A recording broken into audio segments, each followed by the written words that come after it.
Hi ಆತ್ಮೀಯರೇ, ಎಲ್ಲರಿಗೂ ಕೂಡ ಪ್ರೀತಿಯ ಸ್ವಾಗತ. ಲಾಸ್ಟ್ ಕ್ಲಾಸ್ ಒಳಗೆ ನಾವು ವಿಶೇಷವಾಗಿ ಎರಡು ಚರಾಕ್ಷರ ರೇಖಾತ್ಮಕ ಸಮೀಕರಣಗಳ ಬಗ್ಗೆ ನೋಡ್ತಾ ಬರ್ತಾ ಇದ್ವಿ. ಅದನ್ನು ಬಿಡಿಸುವಂತ ವಿಧಾನ ಕೂಡ ನಾ ಹೇಳ್ತಾ ಬರ್ತಾ ಇದ್ನಿ.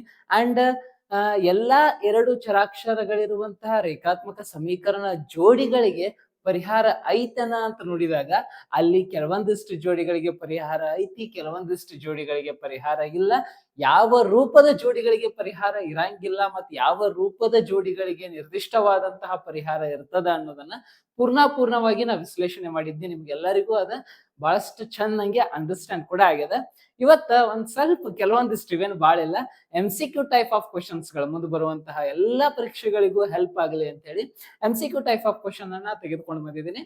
ಅದನ್ನ ಡಿಸ್ಕಷನ್ ಕೂಡ ಮಾಡ್ತೀನಿ, ಅದ್ರ ಬಗ್ಗೆ ಇನ್ನೂ ಹೆಚ್ಚಿನ ವಿಶ್ಲೇಷಣೆಯನ್ನ ನೀಡ್ತಾ ಹೋಗ್ತೀನಿ. ಐ ಹೋಪ್ ನಿಮ್ಗೆ ಇಷ್ಟ ಆಗೇ ಆಗ್ತದ. ಹಾಗಾದ್ರೆ ತಡ ಮಾಡೋದು ಬೇಡ, ಪ್ರಶ್ನೆಗಳಿಗೆ ಬಂದ ಬಿಡೋನು. First question: the linear equation 2x minus 5y is equal to 7 has a unique solution, two solution, infinitely many solution and no solution. ಈ ರೀತಿಯಾದಂತಹ ಪ್ರಶ್ನೆ ಅದ. ಪ್ರಶ್ನೆಯ ತಾತ್ಪರ್ಯ ಇಷ್ಟ: ಒಂದು ಲೀನಿಯರ್ ಇಕ್ವೇಶನ್ ಅದ, ಅಂದ್ರೆ ಒಂದು ರೇಖಾತ್ಮಕ ಸಮೀಕರಣ ಅದ. ಆ ರೇಖಾತ್ಮಕ ಸಮೀಕರಣ ಯಾವುದು ಅಂದ್ರ 2x minus 5y is equal to 7 ಅನ್ನುವಂತ ರೇಖಾತ್ಮಕ ಸಮೀಕರಣ ಅದ. ವಿಶೇಷವಾಗಿ ನಾವಿಲ್ಲಿ ಗಮನಿಸಬೇಕು, ಇದು ಎರಡು ಚರಾಕ್ಷರ ಇರುವಂತ ರೇಖಾತ್ಮಕ ಸಮೀಕರಣ. This is the linear equation which has two variables. ಎರಡು ಚರಾಕ್ಷರವಿರುವಂತಹ ಒಂದು ರೇಖಾತ್ಮಕ ಸಮೀಕರಣ. ಹಾಗಾದ್ರೆ ಎರಡು ಚರಾಕ್ಷರವಿರುವಂತಹ ರೇಖಾತ್ಮಕ ಸಮೀಕರಣ ಎಷ್ಟು ಪರಿಹಾರ ಹೊಂದೈತಿ ಅಂದ್ರೆ direct answer: it has what? Infinitely many solutions. ಇದು ಬಹಳಷ್ಟು ಸೊಲ್ಯೂಷನ್ ಗಳನ್ನ ಹೊಂದಿರ್ತದೆ. ನಾವು ಇನ್ಪುಟ್ ಕೊಟ್ಟಾಗ ಅದು ಔಟ್ಪುಟ್ ಕೊಡ್ತದ ಅನ್ನುವಂತ ಕಾನ್ಸೆಪ್ಟ್ ಅನ್ನು ಕೂಡ ನಿಮ್ ಜೊತೆ ಡಿಸ್ಕಷನ್ ಮಾಡಿದ್ದೆ. Sir, what you mean by input output? ಅಂದ್ರ ನೀವು ಎಕ್ಸ್ ತುಂಬಿರಿ ಅಂದ್ರೆ ಅಲ್ಲಿ ವೈ ನ ಬೆಲೆ ಬರ್ತಾ ಹೋಗ್ತದೆ, ಅಥವಾ ನೀವು ವೈ ತುಂಬಿರಿ ಅಂದ್ರೆ ಅಲ್ಲಿ ಎಕ್ಸ್ ನ ಬೆಲೆ ಬರ್ತಾ ಹೋಗ್ತದೆ. ಅದನ್ನು ಹೊರತುಪಡಿಸಿದಕ್ಕೆ ನಿರ್ದಿಷ್ಟವಾದಂತ ಯಾವುದೇ ಪರಿಹಾರ ಇರಂಗಿಲ್ಲ.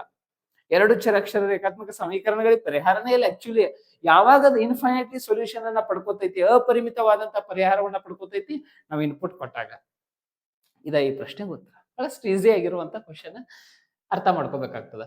The solution of the equation, ಒಂದು ಇಕ್ವೇಶನ್ ಅನ್ನ ಅಥವಾ ಒಂದು ಸಮೀಕರಣವನ್ನ ಕೊಟ್ಟಾರು. ಈ ಇಕ್ವೇಶನ್ ಅಥವಾ ಈ ಸಮೀಕರಣದ ಸೊಲ್ಯೂಷನ್ ಅಥವಾ ಪರಿಹಾರ ಏನು ಅನ್ನುವಂಥದ್ದು ಪ್ರಶ್ನೆ. It means what? x minus 2y is equal to 4 ಅಂತ ಅದ. ಕೆಳಗ ನಿರ್ದೇಶಾಂಕ ರೂಪದಲ್ಲಿ ಅಥವಾ ಕೋಆರ್ಡಿನೇಟ್ ರೂಪದಲ್ಲಿ ಆಪ್ಷನ್ಸ್ ಗಳನ್ನ ಕೊಟ್ಟಾರು. ಇಟ್ ಮೀನ್ಸ್ ಈ ಕೋಆರ್ಡಿನೇಷನ್ಸ್ ಏನ್ ಹೇಳ್ತದ ಅಂದ್ರ, ಒಂದನೇದನ್ನ ಎಕ್ಸ್ ಅಂತ ಇಂಡಿಕೇಟ್ ಮಾಡ್ತಿರ್ತದ, ಎರಡನೇದನ್ನ y ಅಂತ ಇಂಡಿಕೇಟ್ ಮಾಡ್ತಿರ್ತದ. It is nothing but first one is x and second one is y. ಹಾಗಾದ್ರೆ ಸರ್, ಎಕ್ಸ್ ನ ಬೆಲೆಯಲ್ಲಿ first term, second term y ನ ಬೆಲೆಯಲ್ಲಿ ತುಂಬಿದಾಗ ನಮಗ RHS ಬರ್ತದನ ಅಥವಾ ಬರ್ಬೇಕನ? ಹೌದು, ಅದು ಬಂದ್ರನ ಆ ಆಪ್ಷನ್ ಸರಿಯಾದಂತ ಉತ್ತರ ಆಗ್ತದೆ. ಜಸ್ಟ್ ನಾವು ಆಪ್ಷನ್ ಥ್ರೂ ಈ ಕ್ವಶನ್ ಅನ್ನ ಬಿಡಿಸ್ತಾ ಹೋಗೋಣ. ಎಕ್ಸ್ ಇದ್ದಲ್ಲಿ 0 ಅನ್ನ ತುಂಬ್ರಿ, -2 as it is to y is what? 2. It is nothing but -2 2 is 4. -4 ಅನ್ನೋದು ಉತ್ತರ, ಬಟ್ RHS ದಾಗ +4 ಐತಿ. ಹಾಗಾಗಿ option 1 is wrong answer. Option 1 wrong ಆಗ್ತದ. ಯಾಕ ಅಂದ್ರ RHS LHS ಈಕ್ವಲ್ ಮಾಡಕ್ ಆಗ್ಲಿಲ್ಲ. ಈಗ ನಮ್ಮ RHS ದಾಗ 4 ಅದ, ಆ ತೀರಿ ಇಟ್ಕೊಂಡು ಹೋಗೋಣ, LHS ತಗೊಂಡ್ ಹೋಗೋಣ ನಾವು. x minus 2y ಅದ. Understand? LHS left hand side ಇದನ್ನ ಬಳಸೋಣ ಸರ್. ಓಕೆ, ಎಕ್ಸ್ ಇದ್ದಲ್ಲಿ 2 ಅನ್ನ ತುಂಬ್ರಿ, y ಇದ್ದಲ್ಲಿ 0 ಅನ್ನ ತುಂಬ್ರಿ. x is what? 2 -2 into bracket 0. 2 as it is 2 -2 2 zeros are 0. 0 with any number, 0 multiplication with any number, that answer will be 0 only. 2 minus 0 is what?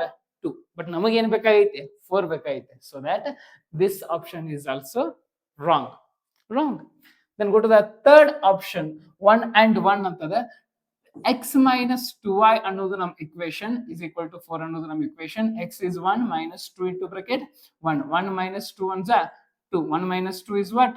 -1. This is also wrong. ನಮಗ್ ಬೇಕಾಗಿದ್ದ 4 100% ಅದ answer ಆಗಿರಾಕಬೇಕು. 3 wrong ಆಗ್ಯಾವ ಅಂದ್ರೆ ಮತ್ತೆ ಮಾತಾಡಿದಿರಬೇಕಲ್ಲ. ಏನ್ sir option ಇ ಇರ್ತೈತ? ಆಪ್ಷನ್ ಇ ನಮಗ್ ಗೊತ್ತಿಲ್ಲ ಹಾಕುವಂತ ಕಾನ್ಸೆಪ್ಟ್ ಅದು. ಓಕೆ, ಗಮನಿಸ್ರಿ. x minus 2y, it is nothing but x is what? 4 minus 2 into bracket 0. 4 minus 2 zeros are 0. 4 minus 0 is what? 4. It is our RHS also. Okay, when LHS is equal to RHS, then our answer is correct. ಯಾವಾಗ RHS ಮತ್ತು LHS ಗಳು ಸಮನಾಗಿರ್ತಾವು ಅಥವಾ ಸಮನಾಗಿ ನಮಗೆ ಮೂಡಿ ಬರ್ತಾವೋ ಅವಾಗ ನಮ್ಮ ಉತ್ತರವನ್ನ ಸರಿಯಾದ ಉತ್ತರ ಅಂತ ಹೇಳಿ ಪರಿಗಣನೆಗೆ ತೆಗೆದುಕೊಳ್ಬೇಕಾಗ್ತದೆ. Then the answer is what? Option D. Option through ಇರುವಂತಹ ಇಂಥ ಲೆಕ್ಕಗಳನ್ನ ಬಹಳಷ್ಟು ಸಲೀಸಾಗಿ ನಾವು ಬಿಡಿಸಬಹುದು ಎಕ್ಸಾಮಿನೇಷನ್ ಒಳಗ. Okay, go to the next question. Very interestingly, if the lines drawn for the pair of linear equations a1x plus b1y plus c1 is equal to 0 and a2x plus b2y plus c2 is equal to 0. ಇವ ಎರಡ ರೇಖಾತ್ಮಕ ಸಮೀಕರಣಗಳ ಜೋಡಿಗಳನ್ನ ಬರೆಯುವಾಗ ನಾವು ಹಿಂಗ ಬರೀಬೇಕು. Understand? a1x b1y c1 ಎರಡು ಚರಾಕ್ಷರ ಇರುವಂತ ರೇಖಾತ್ಮಕ ಜೋಡಿಗಳು, ಎರಡು ಚರಾಕ್ಷರ, 2 ವೇರಿಯೇಬಲ್ಸ್ ಇರುವಂತ ಲೀನಿಯರ್ ಇಕ್ವೇಶನ್ಸ್. ಆಚೆ ಕಡೆ a2 b2 c2. Clear? And ಈ ಎರಡು ಚರಾಕ್ಷರಗಳಿರುವಂತಹ ಎರಡು ರೇಖಾತ್ಮಕ ಸಮೀಕರಣಗಳು ಅಥವಾ ಜೋಡಿ ರೇಖಾತ್ಮಕ ಸಮೀಕರಣಗಳು ಕೋ ಇನ್ಸಿಡೆಂಟ್ ಲೈನ್ ಅನ್ನ ಗ್ರಾಫಿಕಲಿ ಹೊಂದಿದ್ದು ಅಂದ್ರ, ನಾನು ನಿಮಗೆ ಗ್ರಾಫಿಕಲಿ ಮೂಮೆಂಟ್ಸ್ ಗಳನ್ನ ಹೇಳಿದ್ದೇನೆ. ಗ್ರಾಫ್ ದ ಕೋ ಇನ್ಸಿಡೆಂಟ್ ಹೆಂಗಿರ್ತಾವು, ಅಂದ್ರ ಮ್ಯಾಗ ಒಂದ್ ಬಿದ್ದಿರ್ತಾವು. ಇಂಟರ್ಸೆಕ್ಟಿಂಗ್ ಲೈನ್ಸ್ ಹೆಂಗಿರ್ತಾವು, ಛೇದಿಸಿರ್ತಾವ. ಪ್ಯಾರಲಲ್ ಲೈನ್ಸ್, ಸಮಾಂತರ ರೇಖೆಗಳಿಗೆ ಪರಿಹಾರ ಇಲ್ಲ. ಇಂಟರ್ಸೆಕ್ಟ್ ಆಗಿದ್ದು ಅಂದ್ರೆ there is one unique solution. And coincident ಆಗಿತ್ತು ಅಂದ್ರೆ ಇನ್ಫೈನೈಟ್ಲಿ ಸೊಲ್ಯೂಷನ್ಸ್ ಆರ್ ದೇರ್. ಅದೊಂದು ಬಾಕ್ಸ್ ಹಾಕೇನಿ, ಆ ಬಾಕ್ಸ್ ಕೂಡ ಬಾಹ್ಯಾಟ್ ಮಾಡಕಬೇಕು, ಪ್ರಾಕ್ಟೀಸ್ ಮಾಡಕ್ ಫಿಕ್ಸ್ ಕ್ವಶನ್ ಅದ್ರ ಮ್ಯಾಗ, ಆ ಬಾಕ್ಸ್ ಮ್ಯಾಗಂತೂ ಫಿಕ್ಸ್ ಕ್ವಶನ್ ಇಲ್ಲ. ಅದ ನೋಡ್ದ, ಯಾವಾಗ ಎರಡು ಚರಾಕ್ಷರಗಳಿರುವಂತಹ ಜೋಡಿ ಸಮೀಕರಣಗಳು coincident is nothing but what? ಐಕ್ಯಗೊಳ್ಳುವ ರೇಖೆಗಳು. ಯಾವಾಗ ಐಕ್ಯಗೊಳ್ಳುವ ರೇಖೆಗಳಾಗಿರ್ತಾವು ಆವಾಗ ಅದು ಯಾವ ಫಾರ್ಮ್ ದಾಗಿರ್ತಾವು ಅಂದ್ರ the form of a1 by a2 is equal to b1 by b2 is exactly equals to the c1 by c2. In this form, coincident line ಏನಾದ್ರೂ graphical moment ಒಳಗೆ ಬೀಳತ್ತಿತ್ತು ಅಂದ್ರೆ those equations are form of a1 by a2, b1 by b2 and equal to c1 by c2. Sir, a1 by a2 is not equal to c1 by b1 by b2. It is what? Intersecting line ಅನ್ನು ತೋರಿಸ್ತದ ಇದು graph ಒಳಗ. It has unique solution, ಒಂದು unique ಆದಂತ solution ಇರ್ತದೆ. ಸರ್ ಮತ್ತೆ ಇದಕ್ಕೆ ಎಷ್ಟು ಸೊಲ್ಯೂಷನ್ ಇರ್ತಾವ್ರಿ? Infinitely solutions are there. That is what? coincident line in graphically. So infinitely solutions are there in algebraically. And sir, this one is a1 by a2 is equal to b1 by b2 but not equal to c1 by c2.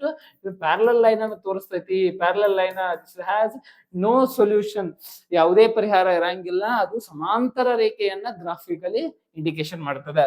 none of the above. So option ದಾಗ ಕೊಟ್ಟದಾನೆ. Okay, the option A is the right answer for this question. Okay, go to the next question. The line representing the equations, ಇಲ್ಲಿ equations ಗಳನ್ನ ಕೊಟ್ಟಾನು, ಎರಡು equation. ಹಾಗಾದ್ರೆ ಈ equation ಯಾವ concept ಅನ್ನ ಹೊಂದತೈತಿ ಅಂತ ನೋಡಿದಾನೆ. ಈ equation a1x plus b1y plus c1 form ದಾಗ ಇರ್ತದೆ. ಈಚೆ ಕಡೆ also a1x plus b1y plus c1 a2x b2y c2 ಈ ಫಾರ್ಮ್ ದಾಗ ಇರ್ತದೆ. ಅಂದ್ರೆ ಇದು ಎರಡನೇ equation, ಅದು ಒಂದನೇ equation. ಸರ್ ಹಾಗಾದ್ರೆ ಈ ಎರಡು ಇಕ್ವೇಶನ್ ಇಂಟರ್ಸೆಕ್ಟಿಂಗ್ ಅದಾವು, ಪ್ಯಾರಲಲ್ ಅದಾವು, ಕೋ ಇನ್ಸಿಡೆಂಟ್ ಅದಾವು. ನಾ ಕಾನ್ಸೆಪ್ಟ್ ಹೇಳುವಾಗ ಅದನ್ನ ಹೇಳಿದ್ನಿ. ಎರಡು ಸಮೀಕರಣ ಕೊಡ್ತಾನಪ್ಪ ನಿಮಗ, ಅವೇನ ಯಾವ್ದ ಸಮಾಂತರ ರೇಖೆಗಳನ್ನ ಹೊಂದ್ಯಾವು, ಏನ ಐಕ್ಯಗೊಳ್ಳುವ ರೇಖೆಗಳನ್ನ ಹೊಂದ್ಯಾವು. ಸರ್ ಇಕ್ವೇಶನ್ ಕೊಟ್ಟು ಛೇದಿಸುವ ರೇಖೆ ಹೆಂಗ್ರಿ ಅಂದ್ರೆ ಗ್ರಾಫಿಕಲಿ ನಕ್ಷೆಯ ಮೂಲಕ ಅವು ಹೊಂದ್ಯಾವಣ ಅಂತ ತಿಳ್ಕೊ ಅಂತ ಕಾನ್ಸೆಪ್ಟ್ ನಮಗ ಎಕ್ಸಾಮಿನೇಷನ್ 100% ಬೀಳ್ತದ. ಆಪ್ಷನ್ ಥ್ರೂ ಕ್ವಶನ್ ಇವ 100% ಬೀಳ್ತಾವ. ಹಾಗಾದ್ರೆ ಸರ್ ಎರಡು ಚರಾಕ್ಷರವಿರುವಂತ ಎರಡು ಸಮೀಕರಣ ತಗೊಂಡ ಯಾವ ರೀತಿ ಇದಕ್ಕೆ ಆನ್ಸರ್ ಅನ್ನ ಬಿಡಿಸುವುದು ಅಂತ ನೀವು ಕೇಳಿದ್ರಿ ಅಂದ್ರೆ ಅದೆಲ್ಲ ನಾವು ಫಾರ್ಮ್ ದಾಗ ಹಾಕಿ ನೋಡ್ಬೇಕು. ನಾವು ಫಾರ್ಮ್ ಯಾವ ರೀತಿ ಇಂಡಿಕೇಟ್ ಮಾಡ್ತದ. a1 by a2 ಫಾರ್ಮ್ ದಾಗ ಹಾಕೋಣ, 2 ಐತಿ, a2 4 ಐತಿ, 2 by 4 ಸುಮ್ ಫಾರ್ಮ್ ದಾಗ ಹಾಕೋಣ 2 by 4. b1 by b2 ಅಲ್ಲಿ 3 ಐತಿ, ಇಲ್ಲಿ 6 ಐತಿ, 3 ಐತಿ divided by 6 b1 by b2. ಅದೇ ರೀತಿ c1 by c2 c -9 ಐತೆ, ಚಿಹ್ನೆ ಗುಂಟ ಹೋಗ್ಬೇಕಾ, ಚಿಹ್ನೆನ ಬಹಳ ಇಂಪಾರ್ಟೆಂಟ್ ಇಲ್ಲಿ. ಮತ್ತೆ ಅಲ್ಲಿ -9 ಇಲ್ಲಿ +18 ಇತ್ತಂದ್ರೆ ಅಲ್ಲಿ ಈಕ್ವಲ್ ಆಗಂಗಿಲ್ಲ. ನೋಡಂಕೆ ನೀವು ಆಮೇಲೆ ಹೇಳ್ತಾನೆ. ಇಲ್ಲಿ -18 ಐತಿ, ಅಲ್ಲೂ -9 ಐತಿ. ಹಾಗಾಗಿ ನಾ ಇಲ್ಲಿ -9 -18 ಬರೀತಾನೆ. ಅಲ್ಲಿ ಏನದಲ್ಲ ಸಿ ಫಾರ್ಮೇಶನ್ ಅದನ್ನ ಬರೀತಾನೆ, c1 c2. ದೆನ್ ಇವ ಈಕ್ವಲ್ ಆಕಾವು. ಯಾವ ಫಾರ್ಮೇಶನ್ ಈಕ್ವಲ್ ಆಗಂಗಿಲ್ಲ ನೋಡುನು. 2 1s 2 2s 3 1s 3 2s 9 ones are 9 twos are minus get cancellation, then 1 by 2 1 by 2 1 by 2, it is nothing but 1 by 2 is exactly equals to the 1 by 2, and that is also exactly equals to the 1 by 2. ಅಂದ್ರೆ ಪರಸ್ಪರವಾಗಿ ಅವು ಏನಾಗತ್ತವು equal ಆಗತ್ತವು. ಪರಸ್ಪರ equal ಆಗತ್ತವು ಅಂದ್ರೆ is this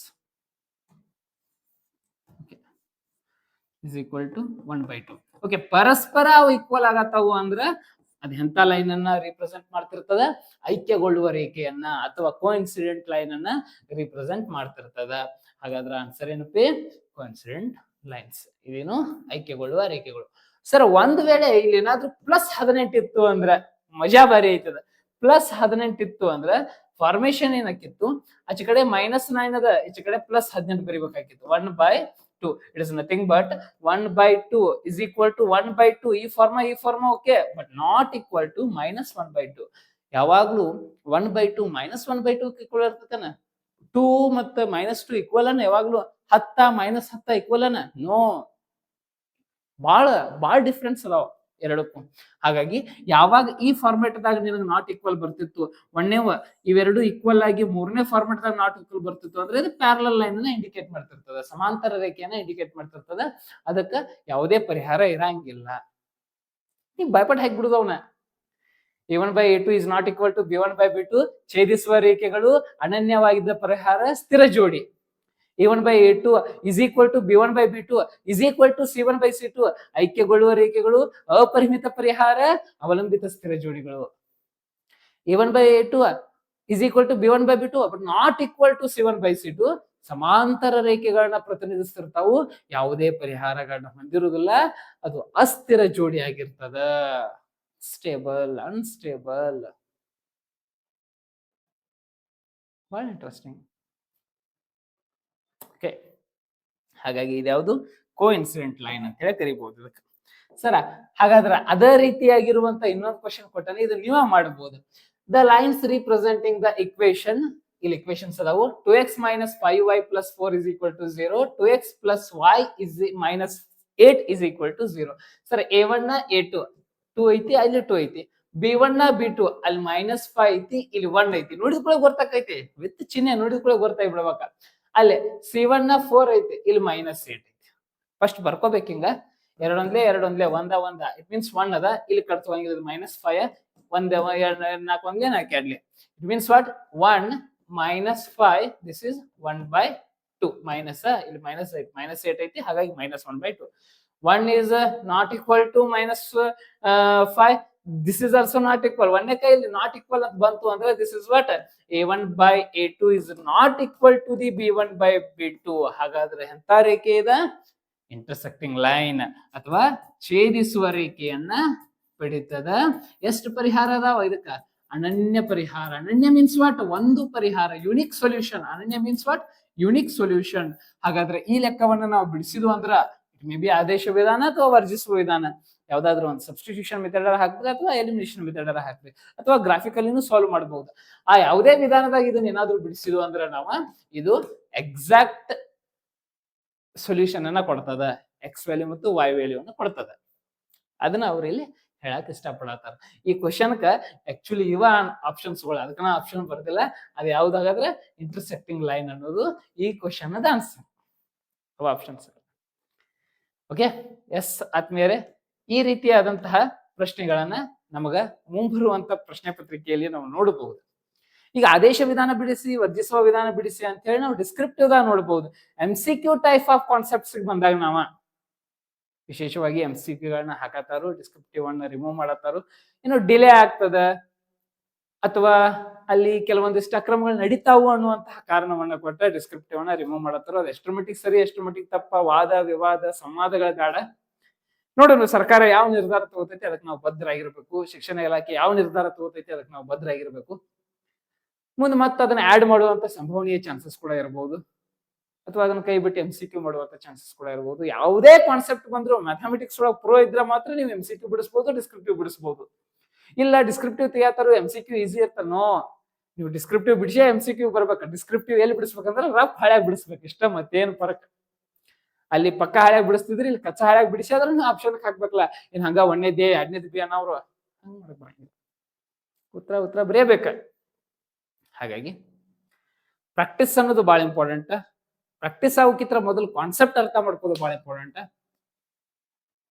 ಎಲ್ಲವನ್ನ note ಮಾಡಿ ಇಟ್ಕೊಳ್ರಿ, ಪ್ರತಿಯೊಂದನ್ನು practice ಮಾಡ್ರಿ, mock test ಗಳನ್ನ ಬಿಡಿಸ್ಕೊತ ಹೋಗ್ರಿ, ಕ್ವಶನ್ಸ್ ಗಳನ್ನ ಇನ್ನ ಹೆಚ್ಚಿಗೆ ಪ್ರಾಕ್ಟೀಸ್ ಅನ್ನ ಮಾಡ್ರಿ, ಟ್ರಿಕ್ಸ್ ಗಳಿಗೆ ಬಲಿ ಆಗಕ್ ಹೋಗ್ಬೇಡ್ರಿ, ಟ್ರೆಡಿಷನಲ್ ಮೆಥಡ್ ಅನ್ನ ಫಾಲೋ ಮಾಡ್ರಿ.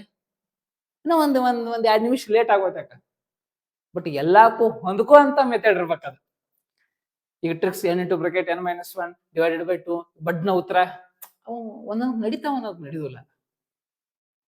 ಹಾಗಾಗಿ ಗೊತ್ತಿರ್ತದ ನಿಮಗೂ, ಎಲ್ಲಾ ಮಾಡಿರ್ತಾರೆ, ಎಲ್ಲಾ ನೋಡಿರ್ತಾರೆ. ಟ್ರಿಕ್ಸ್ ನೋಡಿ ಎಕ್ಸಾಮ್ ಹೋದ್ರ ಅಂದ್ರ ಪರಿಸ್ಥಿತಿ ಏನಾಕೈತಿ ಅನ್ನೋದು ಗೊತ್ತೈತೆ.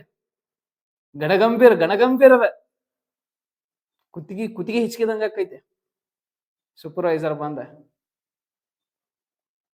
ಹಾಗಾಗಿ ಅಂತವೆಲ್ಲ ಹಾಕಿರ್ತಾವ. ಗಣಿತ ಪರೀಕ್ಷೆ ಬರೆಯತ್ತಾರೆ ಅಂದ್ರೆ ವಿಶೇಷವಾಗಿ, ಅಥವಾ ಯಾವುದೇ ಒಂದು ಪರೀಕ್ಷೆಯಲ್ಲಿ ಗಣಿತ ವಿಷಯ ಬಂದಾಗ, ಈ ಮೊನ್ನೆ ನಡೆದಂತ PC ಎಕ್ಸಾಮ್ ಆಗಿರ್ಬೋದು, ಕೆಲವೊಂದಿಷ್ಟು ಎಕ್ಸಾಮ್ಸ್ ಗಳಲ್ಲಿ ಅಲ್ಲಿ ಪ್ರಶ್ನೆಗಳು ಬಂದು ಅಂದ್ರೆ ಆ ರೀತಿಯಾದಂತ ತೊಡಕು ಉಂಟಾಗ್ತದ. ಹಾಗಾಗಬಾರದು ಅಂದ್ರೆ ಅದರ ಆಳ ಅಥವಾ ಅದರದ ಪ್ರಾಬಲ್ಯ ನಮಗಿರಬೇಕು ಅನ್ನೋದ ನನ್ನ ವಾದ.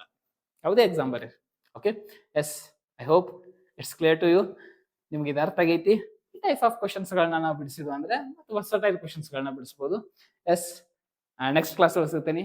Love you, bye.